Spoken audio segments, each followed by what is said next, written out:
Step right up, dummies, and listen to the stupidest sports show on earth with Rodney Newpole and Tim Van Stratton. Yeah. Well, hello there, dummies, and welcome to another episode of the stupidest sports show on earth. My name, of course, is Tim the Red Rifle Van Stratton. Very original nickname, just mine and mine alone. With me is Rodney Newpole. He's not the primetime NFL expert today. He's just back to being Rodney Newpole. That's sad. What happened? Bad primetime games for you? No, actually, I cashed a little bit last night on Buffalo, but I can't take credit because I lost a little bit on Cincinnati. I had the Bengals last night against the Commando. I call them the Commandos. And that one didn't work. But my larger bet was on Buffalo. So I am still the primetime expert of this show. But I'm going to remove myself from that until I win Thursday night's game. I hope you don't. We were talking. I'm just gonna say right now, for Cowboys Giants, Rodney's all over the Cowboys. I hope you lose, and I hope you lose hard. And I hope that you come to do the show Friday morning feeling so dejected and defeated, and your family on the verge of bankruptcy. So. Boy, I hope not. But I don't know, man. Dallas really sucks right now, and the Giants are coming off a win, so I don't really know where this is coming from. It's just one of those feelings that Dallas finds the health and New York finds back to where they belong, and that's probably the bottom of the division. It's coming from the fact that every time that they've played for the last decade, the Cowboys have destroyed them, including last year in New York when it was 40-0 in the first game of the season. Yeah, that too. And I just feel like Dallas might still be better than they've played so far, but we'll see. I do like Malik Neighbors. Good player.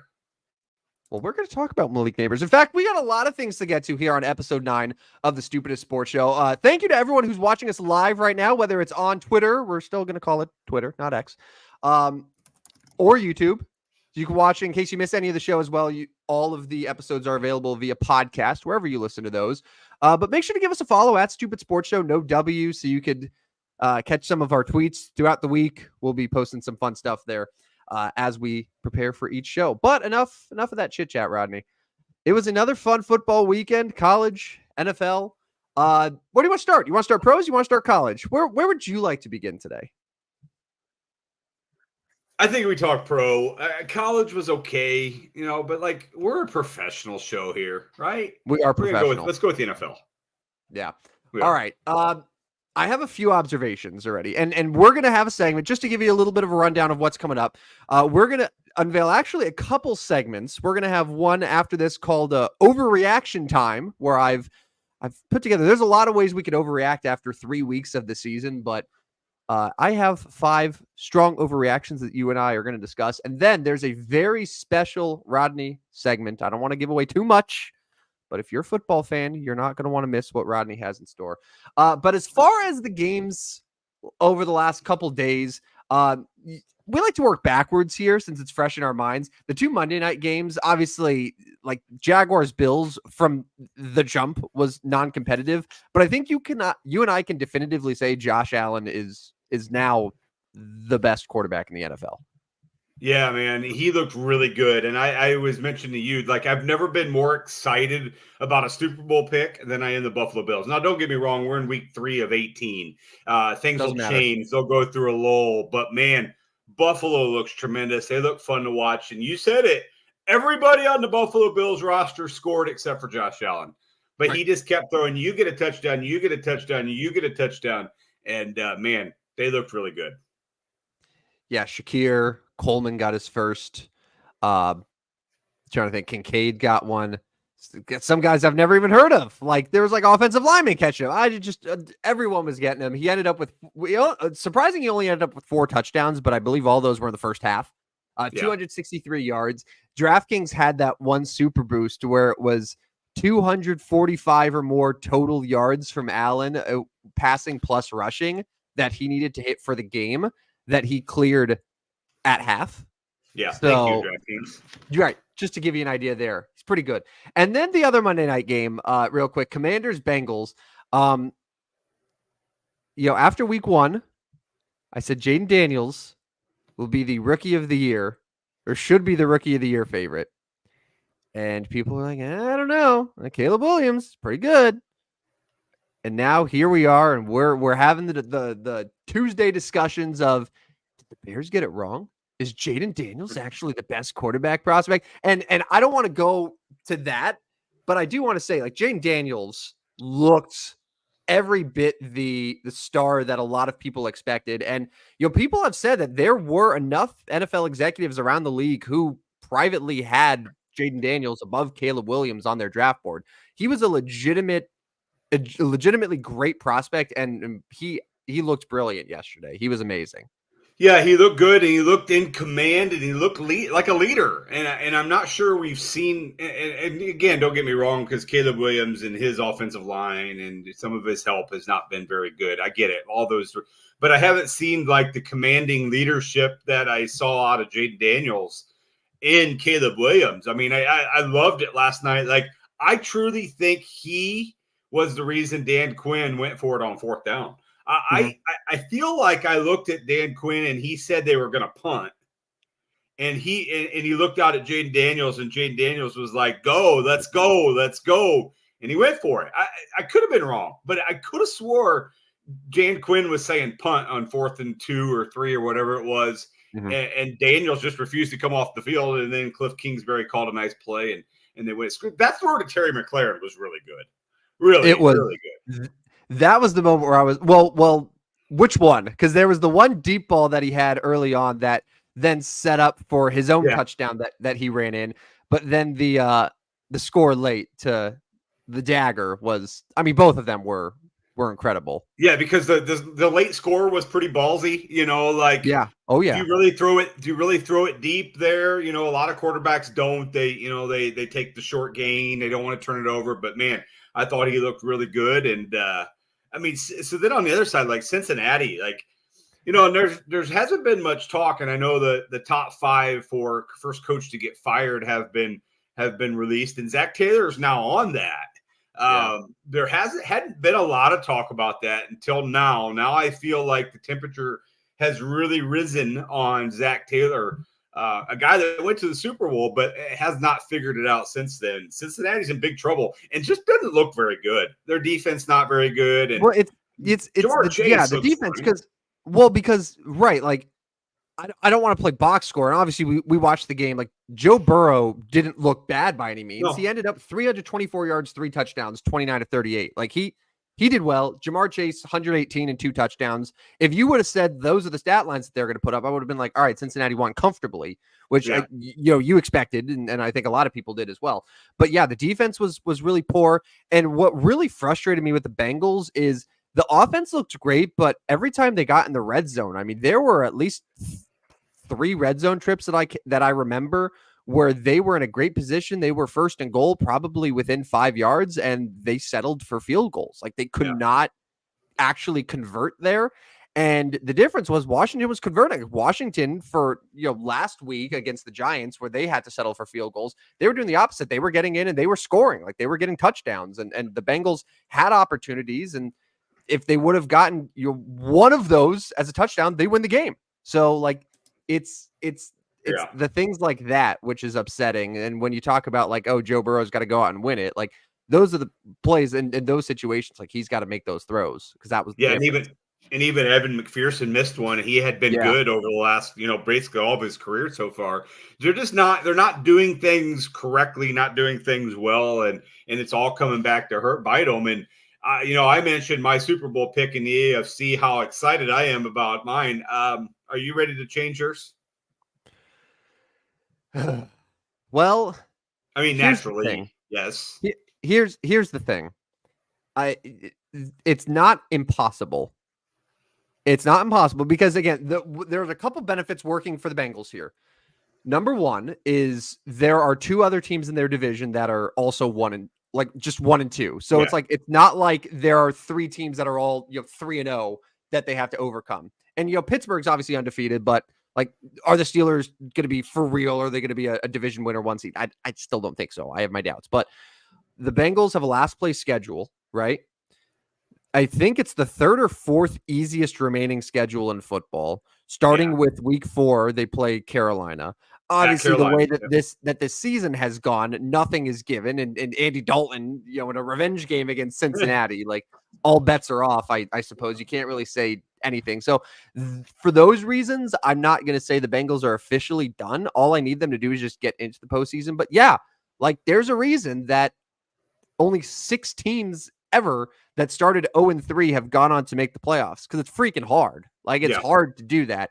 But I'm banking on the ease of schedule and kind of the AFC North being a little bit shaky right now, working toward their advantage. Like that's what I'm hoping. I'm trying to be optimistic here, but and also like the rest of the AFC, like really who in the AFC right now that we've seen looks amazing. Like no one in the AFC South. Even the Chiefs are undefeated, but I don't think we're going to sit here and say the Chiefs look like a juggernaut. I mean, it's just Buffalo. So like one team in the AFC right now where I'm like, yeah, that team's elite. That's it. Yeah. So, I'm patient, but if they lose to Carolina, it's all over. Yeah, and I want to go back to that game, and I know we're going to talk more about this on Friday, but Cincinnati, Carolina, could that be a sneaky shootout? I mean, shit, if if the Carolina Panthers do what they like, have the same type of offense with Andy Dalton, like, yeah, like the Bengals defense has been bad. I don't think Carolina defense is going to stop anyone. I think Joe Burrow is going to get his. So, yeah, I don't know if you have it in front of you, what the point total is at. So 48 and a half. I mean, okay, that's fairly high for an NFL game. I mean, if it gets to the 50s, okay. But last week, Commanders Bengals 71 points, and Carolina Raiders scored 58. So both teams coming off over already, and both teams don't look great defensively. So yeah, I'm just looking ahead at like DFS purposes. Like I did play a lineup with Andy Dalton last week just because that's naturally what I do, and it worked out okay for me. I mean, I didn't have all the other pieces to be totally rich on it, but I'll have an Andy Dalton lineup. I just wish he was 4K like he was last week. All right, and then the other primetime game, Chiefs Falcons. I gotta say, man, I don't know how the Chiefs keep doing it. They've had 3 wins, and I don't think anyone was impressed after any of them. Now I will say there are a couple impressive things. Like Rashee Rice is clearly number 1 there. Travis Kelce's probably the number 6 option there at this point. It's over. I don't know. Maybe they're just saving him for the postseason, but it feels like it's Rashee Rice and that's it.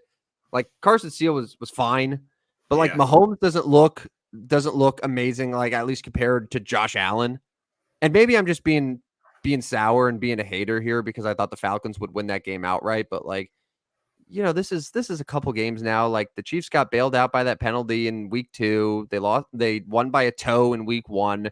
There was a DPI that wasn't called for that last drive with Atlanta. Like at some point it's got to come around a little bit, right? Yeah, but let me ask you this real quick. Didn't we kind of say these same things about Brady and the Patriots their last couple years too? Yeah. Oh, of course we did. Yeah, no, it's the exact same thing. I acknowledge that, but that's what it shows. And I think we talked about this a couple weeks ago, where it was like, at what point do the Chiefs kind of become the Patriots in terms of everyone being like, they can't keep getting away with this?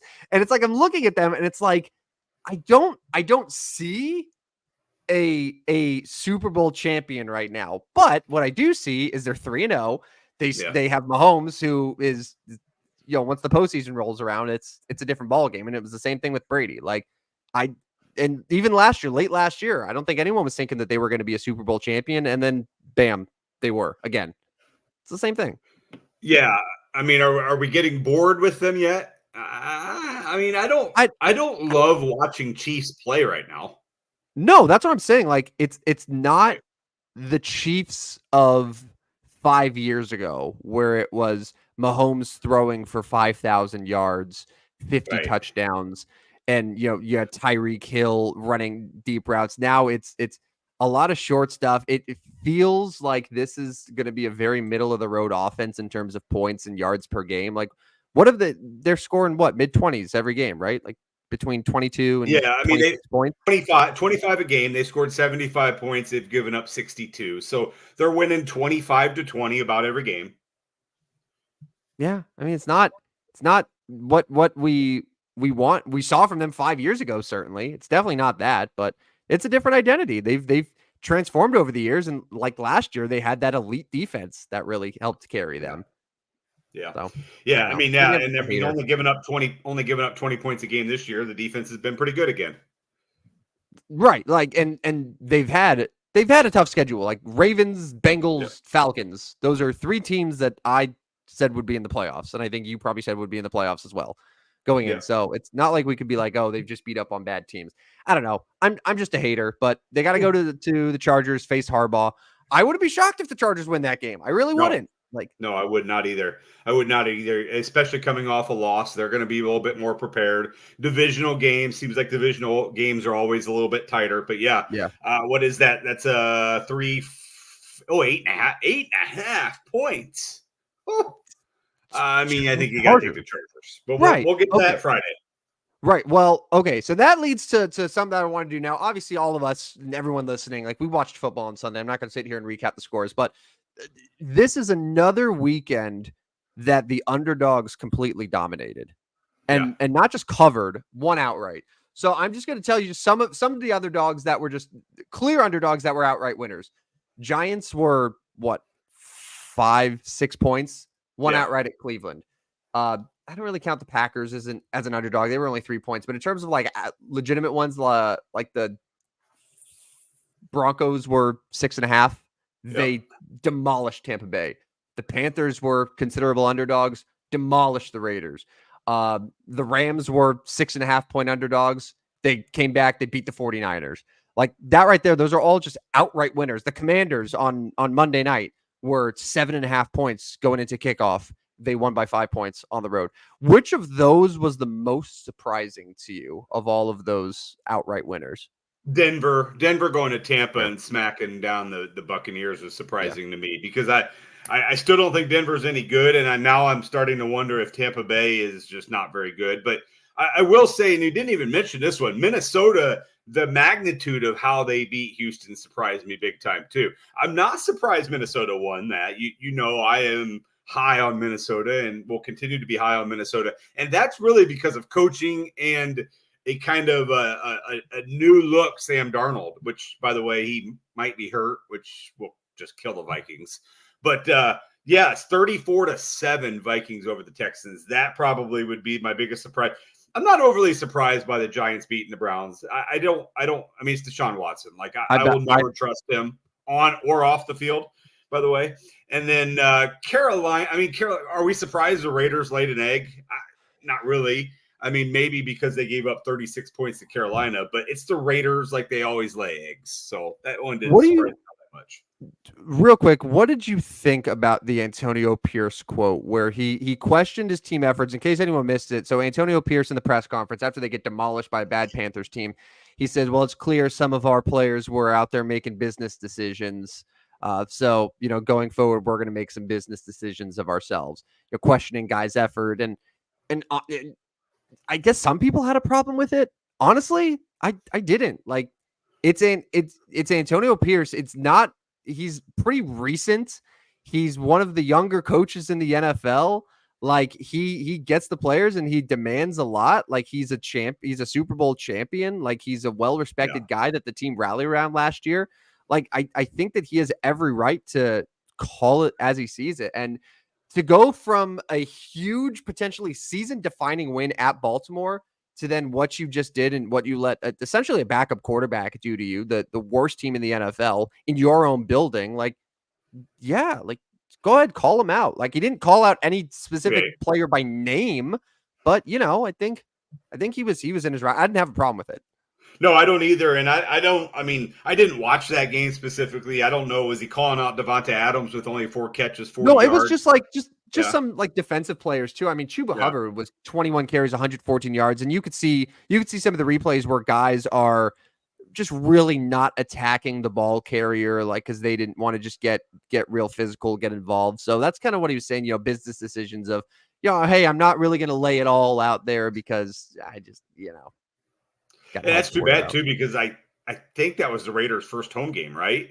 I think they started back-to-back road games. Yeah, at Chargers, at Ravens, Yeah. with Panthers. So yeah, I mean, you've got to sell. And for Vegas, like, okay, don't get me wrong, like they're going to have fans at that game. They're going to have fans at Allegiant Stadium. Allegiant Stadium's a beautiful facility. Vegas is going to have fans, but they're not going to be Vegas fans for long. So I hate that for them because they come home, they've got a bunch of maybe excited fans that are coming in there, and now it's like, well, shoot, we didn't play very well against Carolina. I'm not going to go see them play Cleveland, and you're going to start seeing more and more outsiders and Browns fans there. And then the Steelers come to town, so like you're going to see a ton of visiting fans if they can't capture that audience. All right, last note that I have here before we get to our overreactions. We both watched Bears Colts. Yeah. It was a game where, on the surface, Caleb Williams, 363 yards, threw the ball 52 times in that game. Did have 3 turnovers, a couple really bad picks. One of them was just horrendous. Yeah. Bears defense couldn't stop the run. The offense, just that fourth down play on the goal line was maybe the worst play call I've ever seen in the NFL, just all season. Is there any panic if you're a Bears fan? If you're a Colts fan, are you thinking, all right, this was a big win for us, we're back? Like, what were your thoughts there? Because like it was a pretty gross game on both sides. I'm not convinced that either side is really good. I don't know. Just what were your thoughts there? Yeah, so I'll just go right to an individual player. It could be possible that DeAndre Swift sucks. It could be very possible that DeAndre Swift sucks. He's got 37 carries and 68 yards and no touchdowns this year for the Bears. And we've talked about this before. I'm pretty sure we talked about it on this show, and I know I've talked about it on other shows. Like, he was not needed in this offense. He really wasn't. I mean, Roschon Johnson and Khalil Herbert would have been just fine with this offense. They did not need to go out and get DeAndre Swift, and they did, and he's been bad. So I'm not even necessarily going to discuss Caleb Williams because everybody wants to discuss Caleb Williams. I want to talk about how DeAndre Swift has been horrendous, and he's got to be better, or they've got to look at going a different direction and using Johnson and Herbert more. They had a combined 12 carries, and he had 13 on his own. We might need to look at a new running back in Chicago. You know what's funny too? It was DeAndre Swift. Not only did they sign him to that contract, if you remember, it was, I think, the first deal once free agency started of any team. Like they immediately, the second that free agency started, it's like, we need to get DeAndre Swift, and they got him. And it was like, okay, like that's strange, but all right. Like that was like their number one guy. They needed to get him before anyone else to swoop him up. And then the Eagles are like, all right, fine. We'll just get Saquon Barkley then. And then he can, lead the league in rushing. It just, I'm with you. It's bizarre. Yeah. And I'm not sure. I didn't do enough research when they did sign him because DeAndre Swift's a Philadelphia guy. Was he not going to come back, period? I'm just a little, because his best year was in Philadelphia last year at 16 games. He had over 1,000 yards, 5 touchdowns. His time in Detroit was fine, but he never had those amount of yards. So like, I don't get it. I didn't really digest it and really study it then. Now looking back on it, it's like, that was weird. It was weird. And now he sucks. So I think it's even more weird. Well, I think it's Philadelphia realizing that the contract that DeAndre Swift wanted, that he eventually got from the Bears, he was not worth it. And they look smart. And they're like, well, if we could give 3 years to DeAndre Swift, or we could give 3 years and just a little bit more to a clearly superior running back in Saquon Barkley. So that's what they decided to do instead, which it makes sense. And now could still be an overpay, but like they're getting much more value from that than they would have been trying to sign DeAndre Swift to a 3-year deal. But that's what's funny to me. Like the Bears rushed out and made him the guy. And that was like the first signing that they needed above anyone else. So yeah, bizarre. All right. And Barkley's been really good. 117 yards a game, 4 touchdowns already. Yeah, he's been great. All right. Are you ready for a little bit of a overreaction time?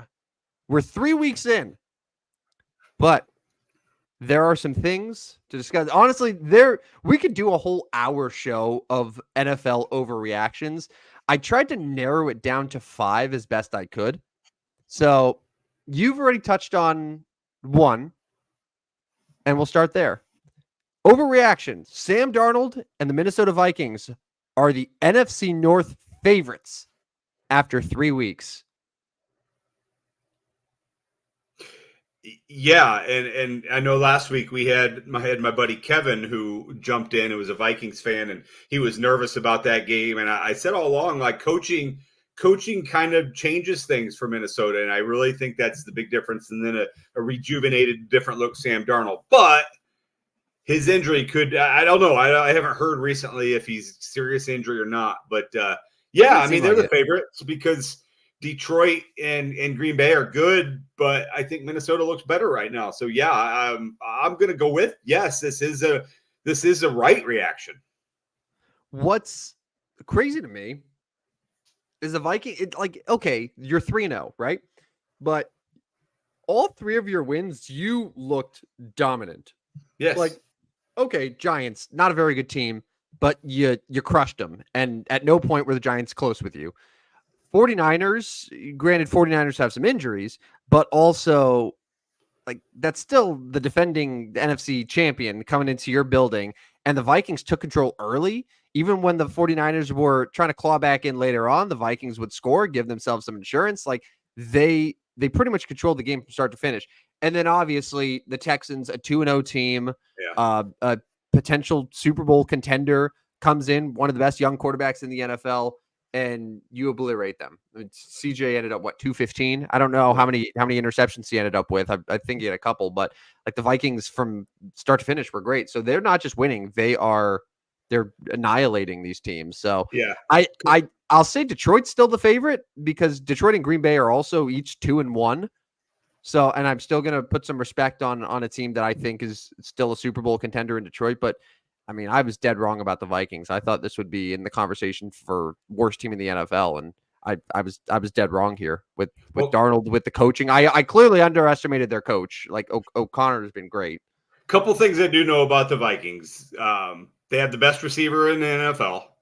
They have I think what it looks like an explosive Aaron Jones who has shown to be a great signing so far. Mm-hmm. And they have a pretty nasty front of their defense that gets after it and has been really good. And I think a really good head coach. Now they've got the Packers, the Jets, the bye week, and Lions. So we're going to know more here about Minnesota, but I'm still really high on Sam Darnold and the Vikings. All right. Overreaction number 2. Trevor Lawrence is officially a bust. And I'll start here. Here. All right. There's a couple stats that I want to throw your way. So Trevor Lawrence through his career is 20-33. Now I know he was joining a really, really bad Jaguars team when he came in. So, and that first year with Urban Meyer clearly wasn't very good. This is is this year 4 for him? 4, I believe. Yeah. Yeah. This is year 4. Okay. 12,330 yards, 60 touchdowns, 40 interceptions. Those are his numbers as the Jacksonville Jaguars starter. Daniel Jones in his career with the New York Giants is 23-38-1. He has 13,112 yards, which is about 800 more than Lawrence. He has 66 touchdowns, 6 more than Lawrence, 42 interceptions, 2 more than Lawrence. It is disturbingly compared. Now again, Jones has been around for 2 more years and he only has like 9 more starts. So there's the injury thing. But the point is, we're talking about the worst quarterback in the league, according to many, with Daniel Jones, a guy who shouldn't be in football, versus a prospect who was the best quarterback prospect that we had since Andrew Luck, who was can't miss, who was supposed to be one of the stars in the NFL. And now we're sitting here. He hasn't won since week 12 of last year. He looked terrible again yesterday. But bust is hard, but because like when you think bust, you think like Jamarcus Russell, or you think like Zach Wilson, like guys like that. But given the expectations and where he was selected and what people were saying, calling him generational, when compared to that, I'm going to say yes, he's a bust. Yeah, and literally 3 months ago was when he signed his 5-year, $275 million extension. Yeah. 142 million guaranteed. They named the stadium after him for a week. He's paid the same amount as Joe Burrow, who he's not looking. I mean, yeah, he looked better last night, but I mean, he's not winning games either right now. But yeah, I mean, again, I'm going to go 2 for 2 here. That I don't think this is an overreaction. I think he is a bust, and I think that's going to continue. So I'm agreeing on both the overreactions so far. Doug Peterson's he's done after this year, right? Yeah, and he's the top of the list right now as first coach to get fired. He's up there, Zach Taylor, Matt Eberflus, which coincidentally, Matt Eberflus is also one of the candidates for coach of So he's candidate for coach of the year, and he's candidate to be first to be fired. That is so Chicago sports. That is so Chicago sports right there. 1 week, perfect. He's the coach of the year. Next week, he's fired. It's amazing. Like, no one watched him coach the last 2 years. They just assumed that he was good, and that just like no, he was bad. He's always been bad. It's unbelievable. Yeah. Okay, yeah, all right. But so yes, I'm with you. Trevor Lawrence he's not him, and it sucks.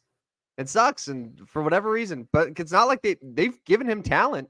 They've given him receivers. They've surrounded him. Doug Peterson was a good hire, but just he's broken. Something's off there. Yeah. Number 3. Malik Neighbors, through 3 weeks, through 3 games in his NFL career, is already a top 5 receiver in the NFL. Do you want to start? Do you want me to start? Because I wanted to throw Malik Neighbors out there from my New York Football Giants. Yeah, so I know this one's near and dear to your heart. I would say my first thought would be no, he is not a top 5 receiver. But I want to backtrack here. I can order you your first Malik Neighbors jersey if you'd like. I mean, I know that needs to happen soon. But like, okay, so I'm thinking Justin Jefferson. I'm thinking Jamar Chase. I'm thinking CeeDee Lamb.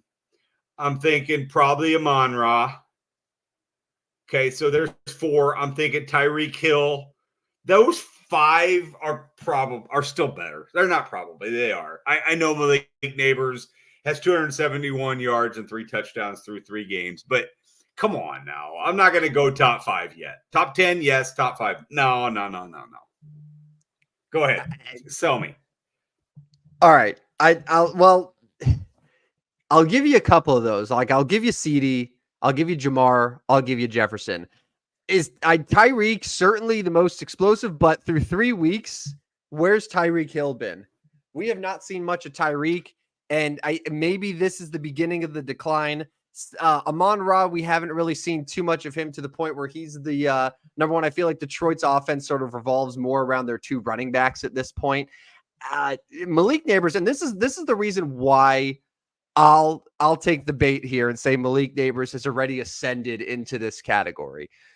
So as a rookie, he comes in, he's immediately the number 1 wide receiver on this team. Okay. Everyone knows that he's the number 1 option. Everyone knows that Daniel Jones, who has a problem with processing, with finding his routes, is going to be targeting Malik Neighbors time and time again. So defenses already know we need to get on this guy. We need to stop him. His target share is ridiculous. So Daniel Jones is throwing him the ball whenever he possibly can. But Malik Neighbors is getting open. He's getting open. Keep in mind, he's played 3 NFL games at this point.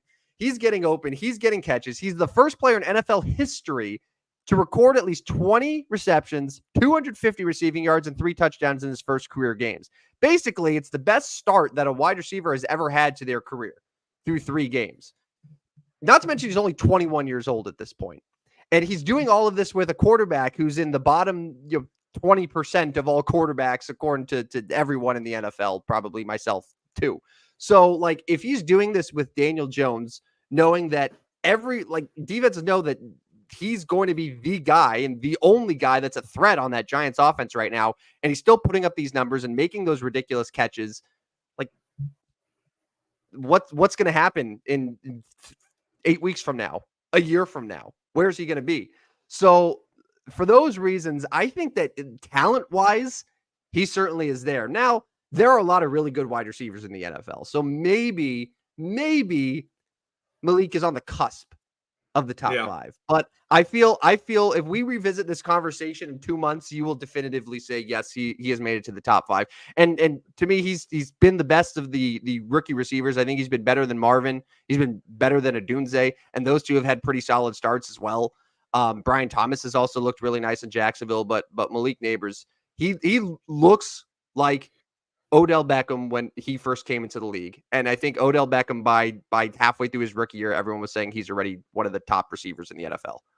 Yeah. So, I mean, one thing you said there is in 2 months. Yeah. Yes. I could see myself in 2 months saying, yes, he's in the top 5, because even now, like, I'm looking at a guy and I know he's out, but like Cooper Kupp, I'm still taking Cooper Kupp over Malik Neighbors right now. Even like Nico Collins, I think, is in the consideration of maybe taking him over Malik Neighbors. I like Nico a lot. Nico's a dog. Yeah, I'm having a hard time with the top 5, and I get that he's been better than Marvin Harrison Jr., but like, I don't know, man. I still don't know as if I don't want to take Marvin Harrison. If I had to pick right now, I still think I want to take Marvin Harrison Jr. So I can't do top 5, but let's revisit this like Thanksgiving time, and maybe I'll give that to you. Maybe he can crack my top 5. That's fair. That's fair. He's a good player, though. He's a good player, and it shows. Like, they weren't able to get the quarterback that they wanted in the draft, but it shows how having a weapon of that caliber can just totally change the offense. And like, Daniel Jones has never had a number 1 receiver. His best receiver that he's had with the Giants has been Darius Slayton. Yeah. That's been his best receiver. And I know that you and Skeeter love Darius Slayton, but like, Darius Slayton's not a number 1, especially when Eli had Plaxico Burress and then Hakeem Nicks and Victor Cruz and then Odell Beckham and like all of these great receivers. And Daniel Jones ends up with Darius Slayton and Isaiah Hodgins and then a corpse of Kenny Galladay, who had 1 touchdown in his final game as a Giant. So like, he needed someone like Malik Neighbors to come in. And I hope that Malik Neighbors doesn't do too well to the point where it actually saves Daniel Jones's job after this year, but it certainly helps the offense. Number 4, the number 4 overreaction. The 49ers, they're 1-2, injuries everywhere. And the overreaction is the 49ers will miss the playoffs. You want to start here? Yeah, I think I'm going to agree with the overreaction. I think they could. Yes, I think this is a very good possibility that they could miss the playoffs, because I still think Seattle's fairly for real. I was a little bit high on them. I thought their offensive coordinator was going to make them better, and he has so far. Arizona and LA are going to be pesky enough that they're going to compete. And when San Francisco has to play those teams again a second time through, yeah, I could see all the teams beating San Francisco at some point. And then you got Minnesota, you got Green Bay, you got Detroit that all look like they could be playoff teams. Somebody has to make it out of the NFC South.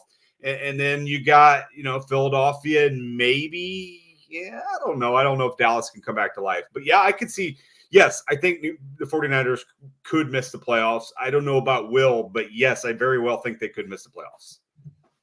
It's never a good idea where Christian McCaffrey is now at the point where he has to go to Germany to visit a specialist. That's been so bizarre to me. We went from week 1, a few days before their Monday night game, he's all good to go. He's playing. And then, turns out suddenly he's not. And then week 2, he's saying, I'm good to go. And then suddenly he's out again. And now he's on IR. And now he's going to Germany to visit a specialist. Like, weird. I don't know how this happened, how they misjudged the severity of the injury like this, to the point where even Christian himself for their first 2 games was saying, yeah, I'm good to go. I'm playing. And now he's going across the pond to see a specialist. Like, that's not a good sign. He's already on IR. Like, this could end up being something that keeps him out all year. Not to mention I apologize if I get the name wrong. It's Hargrave, the defensive lineman who's now out for the season. And then Kittle's dealing with injuries. Debo's out long term. And now Brock Purdy's day-to-day dealing with an injury. It's at some point, like, they have depth. And we've seen it with Jawan Jennings and Jordan Mason have stepped up. But at some point, it's gonna come back to kill you, especially because Arizona looks a lot better. The Rams are just well coached enough to beat anyone on any given day. And then, as you mentioned, Seattle's clearly better than a lot of people expected. So yeah, they're facing an uphill battle for sure. I don't know if will, but uphill battle, I think definitely for them, which is My crazy to only think question, about. my only question here is we have all this modern medicine and all these great doctors here in the U.S. Like we got to go to Germany for this. That's weird, and that's weird. Rodney's thoughts on modern medicine. Why are we going to Germany? Can't we do that here? I thought we were like the pride and joy of doctors in this country. Come on. What do we got to do with Germany? Anyways, let's move on to number 5. This is Mike McDaniel's last season with the Dolphins. I was trying to think of a good overreaction, and there are a few others we could have gotten to, but the reason I brought this up is because the Dolphins are sitting 1-2.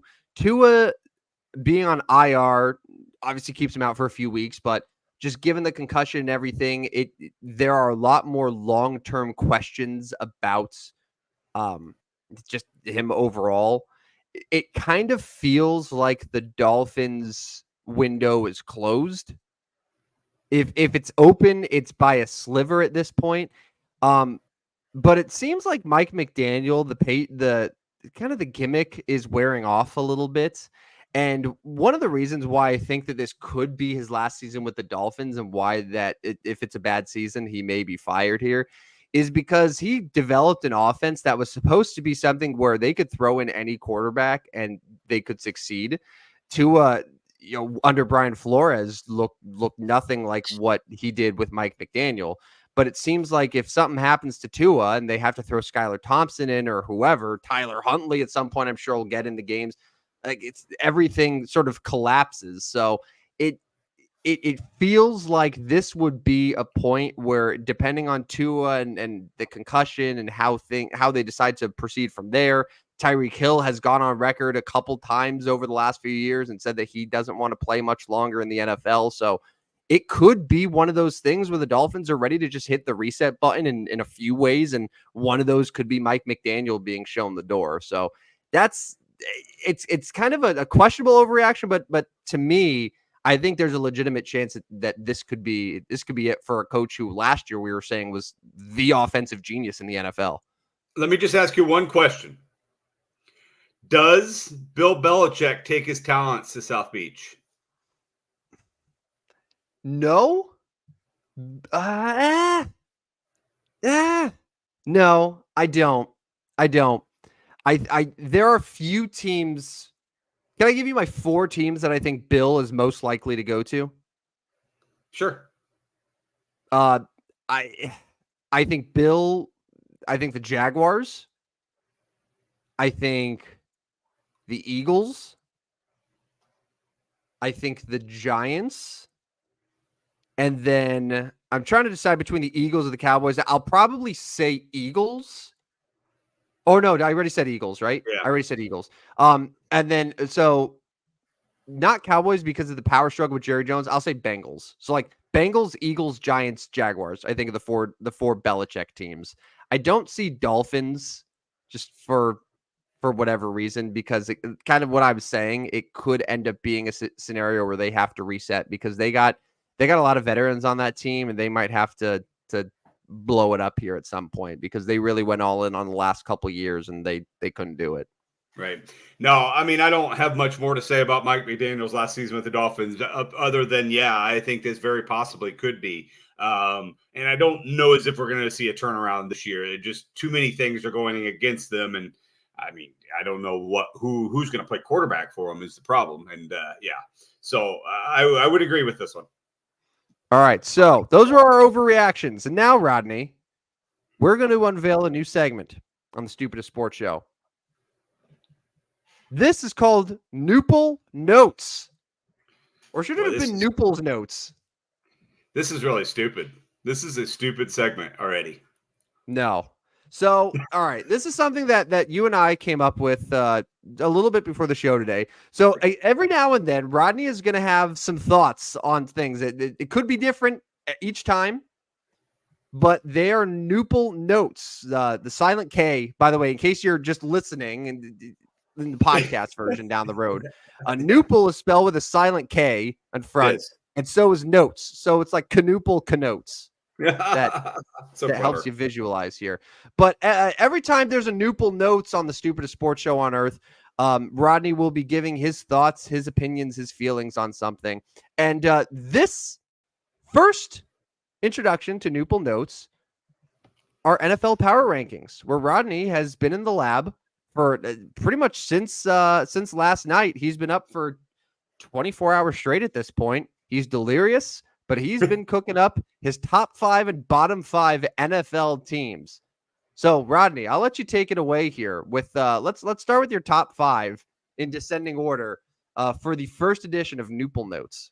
Yeah, and I'm going to make these fairly quick. I'm not going to give a ton of explanation because this is the stupidest sports show on earth, and I can be stupid. And we're actually 45 minutes into this, so if I go another 45 minutes, everybody's going to be asleep. So, number 5 on the Newport Notes power rankings is the Philadelphia Eagles. And I know you're throwing up in your mouth on this one. I still a believer in the Philadelphia Eagles, although Nick Sirianni has shown time and time again that he is a dope ass. I know we're not playing gas or ass. He's an ass. Like he's so bad, dude. He's so bad. You think that coach can win a Super Bowl? Get out of here.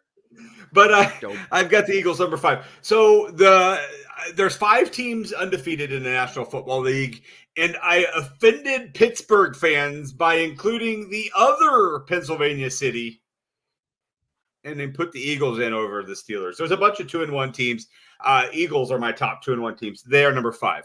Number 4 on the Newport Notes power rankings is the Seattle Seahawks. I don't know why. I don't know why, but they look good, and they've been winning without Ken Walker. They have a new offensive coordinator that I have no idea what his name is right now, but he's made Geno Smith look better. I still think DK Metcalf and crew have some life left in them. They're obviously figuring out some things on defense. They're winning the NFC West, so why not? They're number 4. Seattle Seahawks number 4. Number 3. Shout out Kevin Jones if you're still listening. Kevin O'Connell and his Minnesota Vikings. No surprise to any of you that have listened to the 8 or 9 versions of this show. Been high on them, still high on them. Vikings number 3. Number 2 on the power rankings, I am not going to go your defending champs, back-to-back defending champs. For 1, I'm going to put them at 2. Kansas City Chiefs, number 2. Only because I think the Buffalo Bills at 1 look better than they are. That's really why. I think Buffalo looks better than Kansas City. Actually, I know Buffalo looks better than Kansas City. Buffalo number 1, Kansas City number 2. You do not have a problem with 1 or 2, maybe not even 3, but you have a problem with 4 or 5. Tell me why. Oh, well, I have a problem with 5 because the Eagles suck. Yeah. Just Sirianni's bad coach. Also, Jalen Hurts is 6 turnovers already. So you're a coach who can't manage in game and the most turnover prone quarterback in the NFL. It's your 5th best team. Awesome. It's awesome NFL. NFL's effed up. Seahawks, Geno Smith, the number 3, Sam Darnold. Awesome. Great teams. Elite. Chiefs. We just talked about how the Chiefs have been just straight up gifted 3 straight wins. But I got nothing. Number 1. The Bills are the best team. You nailed it. You lost me, but then you reeled me back in with number 1. I mean, the Bills are number 1 right now. Josh Allen is the clear MVP favorite. And it was addition by subtraction with Stephon Diggs. They look great. The team looks great. They should be the 1 seed in the AFC at this point.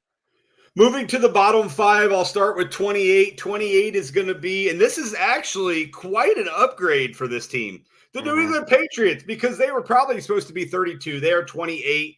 The only thing the Patriots really have going for them is we actually saw Mac Brown might retire. No, I'm not retiring at North Carolina after giving up 70 to Jimmy Madison over the weekend. Nice job, Mac. Mac Jones played last night and on cue turned it over. But he's not with the Patriots anymore, so they're better. They're at 28. New England Patriots, number 28. Number 29, and this actually makes me quite sad because I had high hopes for them, and so did you. That's going to be the Cincinnati Bengals, but they're 29 because they're 0-3. And like, there's a unwritten rule that like you can't be not in the bottom 5 if you're one of the winless teams. And so the Bengals 29. Number 30 is the Carolina Panthers, probably actually 32, but Huge they won a upgrade, game. though. Yeah, they won a game, so I'm going to put them at 30 because they are better than the Jacksonville Jaguars, who for some reason I actually don't have 32. After last night's performance, they should be like 39 and put Alabama, Georgia, Texas, Michigan. I don't know, some of these other teams in there ahead of them. But how about that debate? Could the Clemson Tigers beat the Jacksonville Jaguars? We'll bring that to you next. No, we're not. And then 32 is the Tennessee Titans. Will Levis is bad. Will Levis is bad. And actually, did you hear, Tim, that Will Levis's old girlfriend, Gia somebody, is dating my boy, Christian Brown from the Denver Nuggets. My boy, Kansas Jayhawk national champion. Will Levis's old girlfriend is now dating a Denver Nuggets guard. And that's all I got in the Newport notes. I got to say, so normally NFL quarterback to Denver Nuggets role player wouldn't be an upgrade, but considering who the quarterback is, yes. I think it's a huge upgrade. Yeah. Will Levis to Christian Brown. And I love Christian Brown. Like, he's one of the most athletic white players in the NBA. So, I mean, there we go. He's good. There we go. And he's a national champion and an NBA champion and only like 23 years old. So, Gia, I don't know, Duddy. I think it's Duddy, Duddy. I don't know. That's probably a made up name. It might be. I don't know. Anyways, yes. I don't. Go ahead. Where am I? I'm probably right on these, right? A rare pop culture report from me, listen, of all people. Like, who was that guy that you said?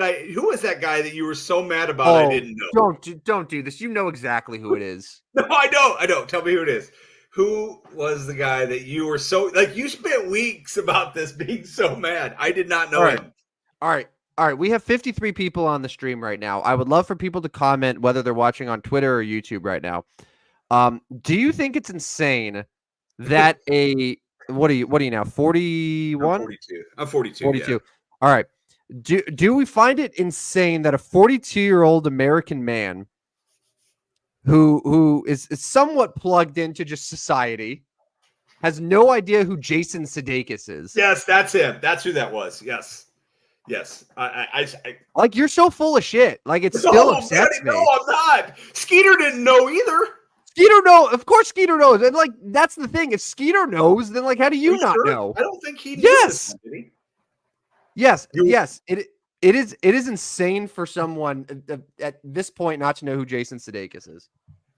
And this makes you so mad too. Yeah. Yeah. I think it's crazy.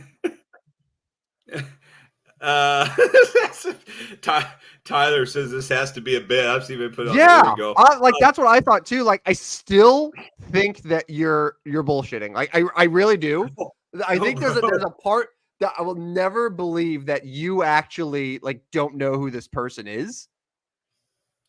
No, bro, I don't.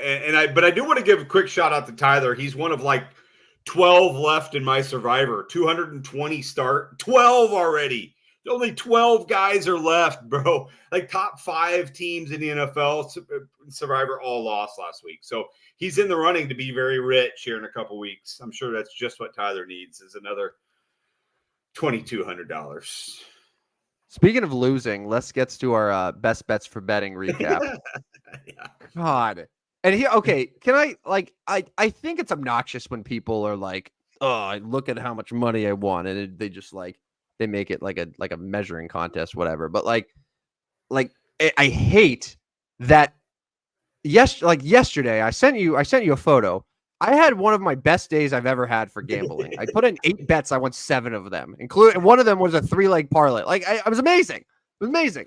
And then I'm like, God. And then I still got to show up for this stupid show and talk about my 1 in 3 best bets for betting again. Like, again, I've won 2 bets in 3 weeks with this stupid segment. And it's like, are you, God, it sucks, man. It sucks. It sucks. Cause it's not like I'm just like hemorrhaging money elsewhere, but what I'm saying here is garbage. And it's like, all right, let's get to the recap real quick. So like clearly, and I'll explain what's happening as we're going on. But I think the issue is we're making these bets, and then afterwards we're seeing that everyone else in the public is agreeing with us, and then we're like, well, we're shit out of luck. Like it's over for us, and then that's that.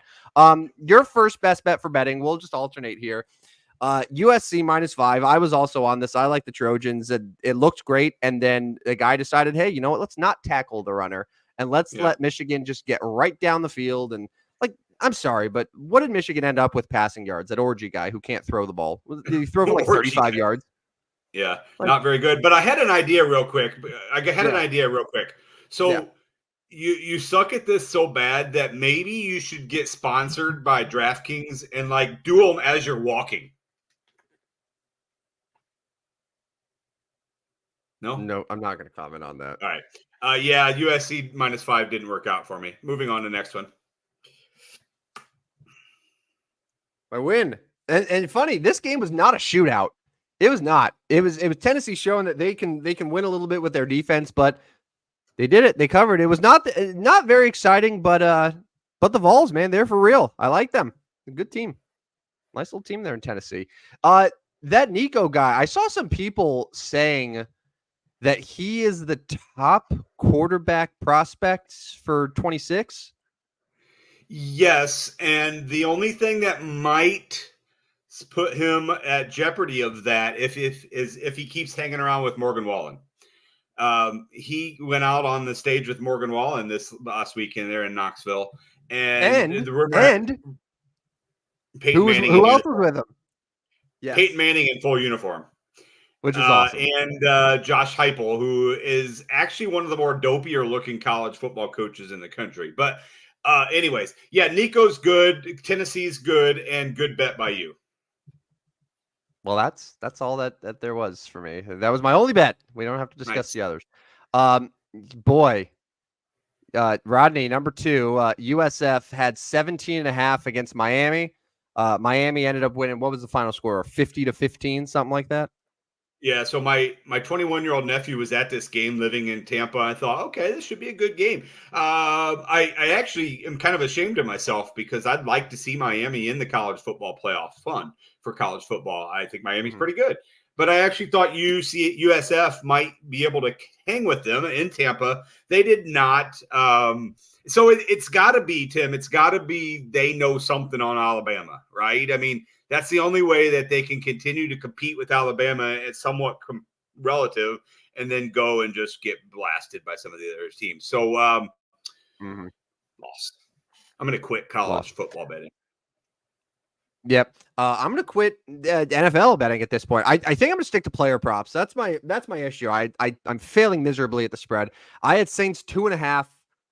As of 2 minutes left in the football game, it was 12-7. It was looking good. The Saints defense was doing everything they could to keep it keep a low scoring game. And then very similar to the USC Michigan ending, the Saints at the end decided, hey, you know what? Let's let the running back pull off a huge run here.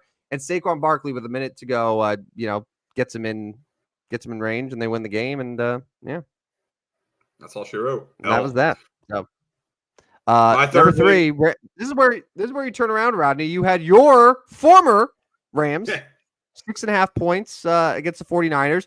It looked sweaty at first. You were like, oh God, this is not going well. And then McVay happened. Yeah. So yes, a little to touch on that, like the Rams for years were like my hot lover, right? Like they were mine. They were all mine. And then we had a nasty breakup, like gross breakup, where like never want to talk to each other again, never want to see each other again. And then recently it's been like, okay, let's talk again. Like I'll talk to you. Like this never going to happen again, but we can at least talk. So yes, I'm back a little bit with the Rams because of Sean McVay, covered and won the game. And so won. Good job, mate. Yeah. My third Bucks 6.5. I did. You don't really need to explain it. America knows that was a bad bet. Yep. You're number 4, the Bills, and you won comfortably.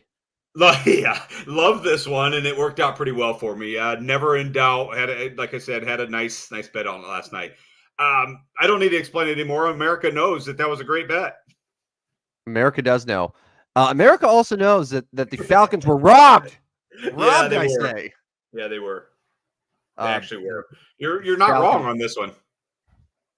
Yeah, I mean, honestly, like a loss is a loss. Like, I'm not going to be like, oh, I need a refund from DraftKings. But like, man, the Saints one sucked. Falcons one sucked. The Bucks one was really like the only one where I was like, yeah, I got to take my L there. Like, it is what it is. So that now puts us our new records. Rodney is still 7-8, so 2-2. I've dropped down now to 4-11. It's just despicable. Like the units that are being lost right now. Like, just fade me. Right? Like, fade me. That's it. You gotta. Just horrible. All right. Let's wrap up the show here. Barry Bonds stat of the day. Eventually, we're gonna have to like transition into a Shohei Ohtani stat of the day, just based on how this season is going for him. But a Barry Bonds stat of the day, just to remind people that this person is insane. He is still it is still the best baseball reference page to look at, and I'm going to tell you why. I have our stat today, Rodney. You ready for this beautiful one? I think this is going to be the best one yet. I really do. Okay, I'm ready. All right. So let's say that a Major League Baseball player, any player, played a full 162 game season, and in every single game went 2 for 5 with a single and a home run. Okay. So this player ends the year with 162 home runs, 162 singles. So what is that math? Is that 324 hits? Am I doing the math correctly? Sounds right. So you already set the all-time record for most home runs in a season. You've set the record for most hits. You've hit 400, right? 400 batting average. And you would have a 1,400 OPS. I did the math just to confirm. That would be like the best season ever, right? You would think? Okay, good. That OPS from that season would still be lower than Barry Bonds' OPS in 2004 when he finished at 1,422. Wow, dude. I mean, like at this point in the Barry Bonds stat of the day, like I don't even like have a good response. Like my response is usually just like, wow. I mean, like I know I don't sound excited about this, but like I'm not. It's just amazing. Like they're amazing that you can't even like give a great response to it. Right.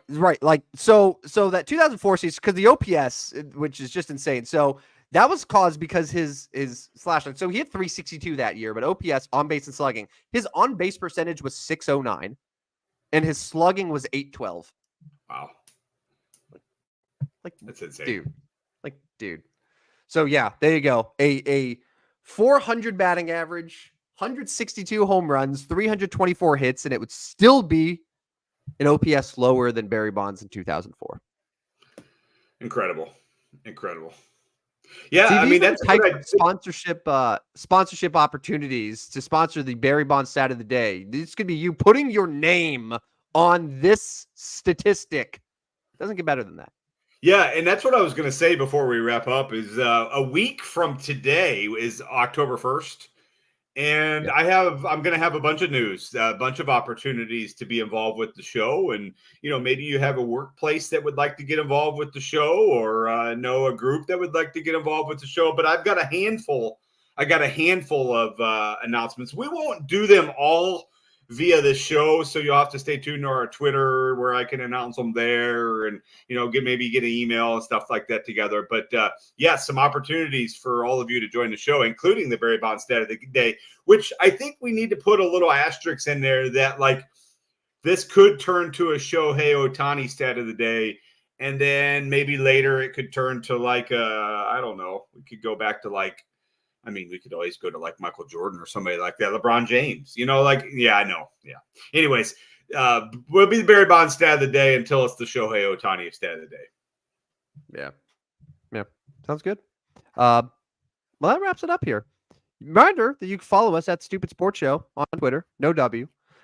In case you missed any of the show, you can listen on Spotify, Apple, iHeart, YouTube, wherever you get your podcasts. And also I should say, don't just listen to us. Subscribe, rate, review, then resubscribe, re-rate, re-review. Like, just let's pump those numbers up, because ultimately, yeah, we started the show so we could talk sports, but ultimately we want to beat Pat McAfee. Like, that's the main goal. And we're getting closer. Each day we are getting closer to wiping McAfee off the air and basically taking his job. I don't know why, but I thought you were going to say wiping him off the earth instead of wiping him off the air. Like, we're just gonna murder Pat McAfee, and I was like, whoa, your words. I don't have ill will towards Pat McAfee. Some people do. I do not. I like him actually, but that's what's going to make it hard when we destroy him. Like, yeah, I think he does a good job. We're going to take his job. That's the only. I mean, that's really the only thing is, like, we are going to take your job, Pat, and we like you. We're going to pat you on the back and say you've had a nice run, but it's over. How about this? I'll make you a deal. I'll get his radio show, but you get his spot on College Game Day. Yeah. Oh man. I could do that. I'll travel to college cities every Saturday and like do weird things and like get glares from Nick Saban and like fist bump the college, the guest picker and all. Yeah. I got it. That's a good job for me. Thank you. I will take that one. Yeah. You and Saban hanging out. That would be fun. I'd pay money to watch that sitcom. Yeah. Want to see that unfold. All right, Rodney. Well, this was fun. This was a fun version of episode 9 of the Stupid Sports Show on Earth, the stupidest sports show on Earth, to be specific. We'll be back Friday morning. So after a late night tonight, we'll be back bright and early Friday morning, 8 a.m. Central, 9 a.m. Eastern if you're on the East Coast. We'll be doing our best bets for betting. We'll be talking about the upcoming college NFL slate. We'll have more Barry Bonds stats for you. Should be a good time, Rodney. So I'll see you then, buddy. Sounds good, man. See you Friday. Yeah, and like you said, follow us on Twitter. All right. Good night, everyone. Step right up, dummies, and listen to the Stupidest Sports Show on Earth with Rodney Newbold and Tim Van Stratton.